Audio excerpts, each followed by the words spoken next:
Você chegou ao cargo de CEO de vários bancos de investimento. No Merrill Lynch, onde você ficou mais de 14 anos, depois Safra, Bradesco BBI, Deutsche Bank, onde a gente se conheceu, e agora na One Partners, que você fundou. Foi um banco americano.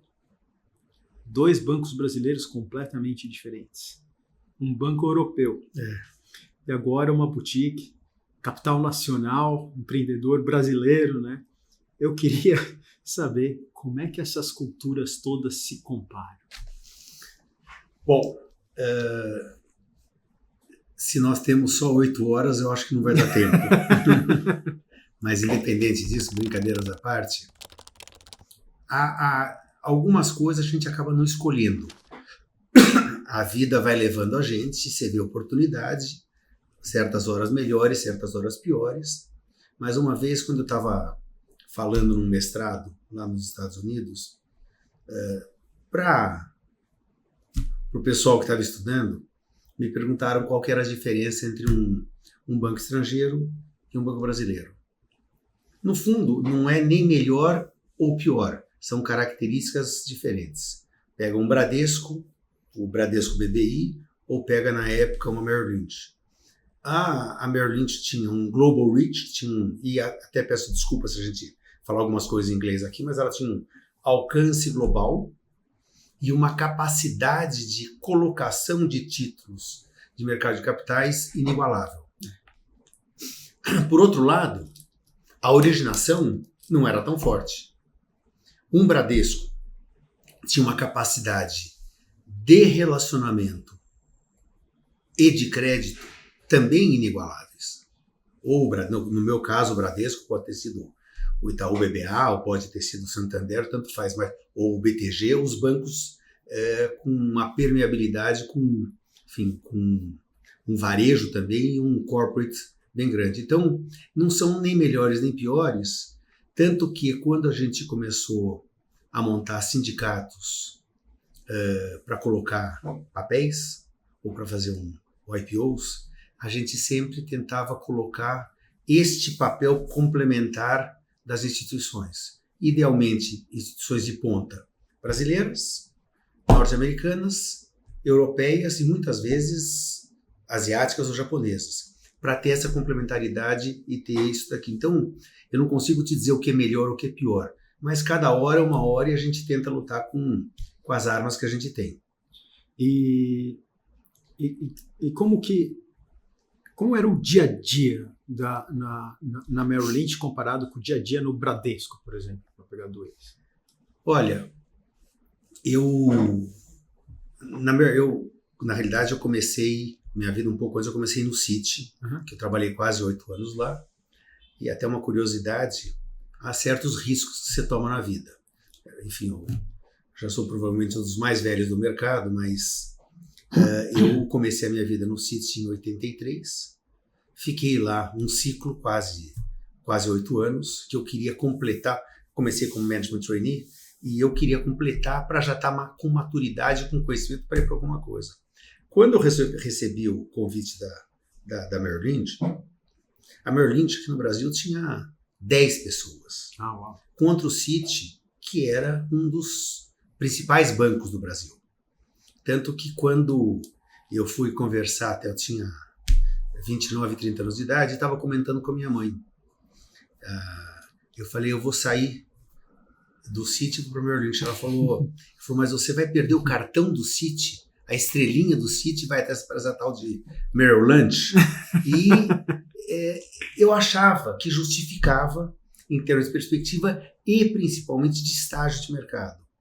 Isso eu saí do Citi em dezembro de 90, tive um aprendizado lá muito grande, mas eu achava que a desintermediação, que é o que já acontecia no exterior, principalmente nos Estados Unidos, ou seja, há uma instituição financeira, um banco de investimentos, ele pegando do emissor direto e colocando no investidor direto, sem essa intermediação do banco comercial. E eu achei que iria começar por isso que eu resolvi tomar esse risco, entre aspas, de ir para uma instituição muito grande no Brasil para uma instituição muito pequena no Brasil, que lá fora era muito grande.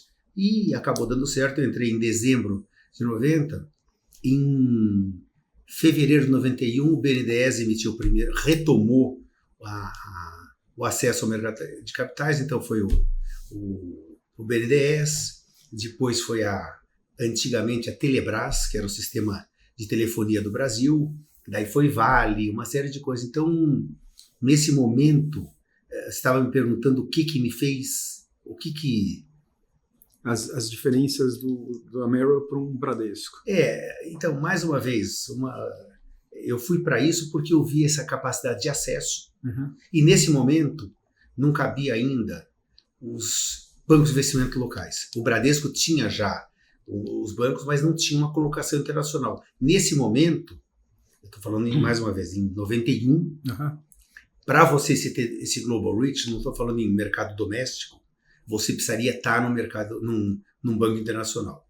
Ao longo do tempo, pela complementaridade, os bancos brasileiros foram aprendendo, foram se instrumentalizando, foram criando, vamos supor,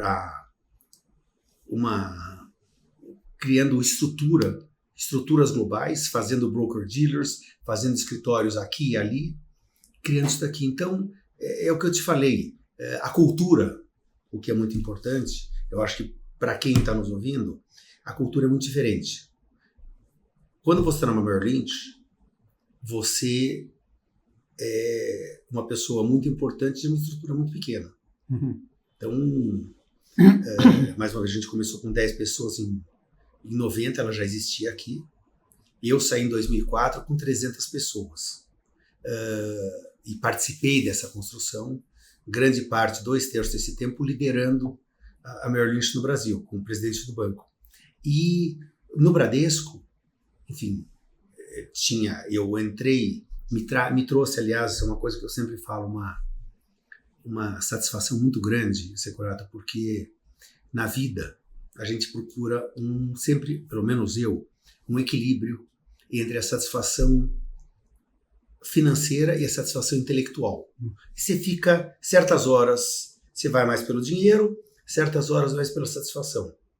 Eu falo sempre brincando que se você fosse só pela intelectual, eu seria um poeta.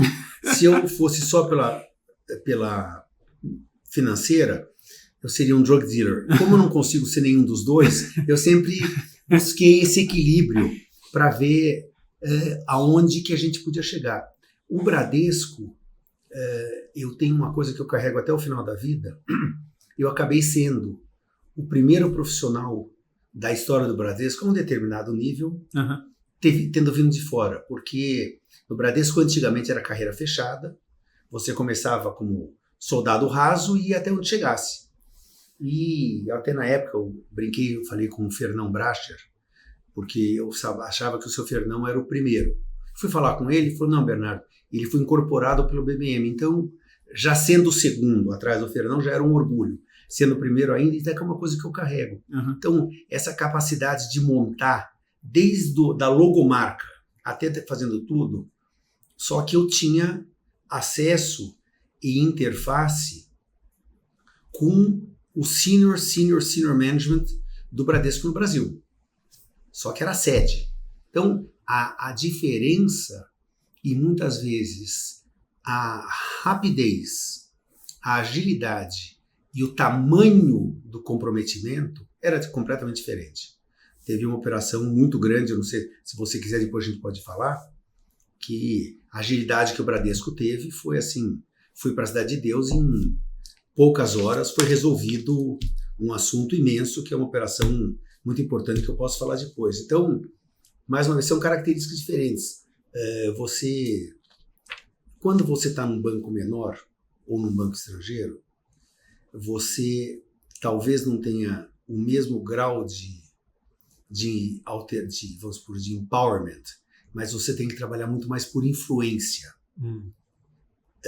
do que necessariamente tendo os títulos no brasão. A influência, é o diálogo, é você ser respeitado e mostrar para os teus peers, para os teus counterparts, que essa transação é isso, e o pessoal de fora também entender que você tem uma capacidade de julgamento grande, boa, equilibrada, que você não vai fazer qualquer coisa a qualquer preço. Porque isso daqui não tem, como a gente já viu, você viu profissionalmente muita coisa, eu também vi profissionalmente muita coisa, não tem um fim muito bom. Então, é você ganhar isso daqui, porque essa credibilidade, porque você não tem, muitas vezes eu estou falando na posição que eu estava na Merrill Lynch, de ser o primeiro da operação.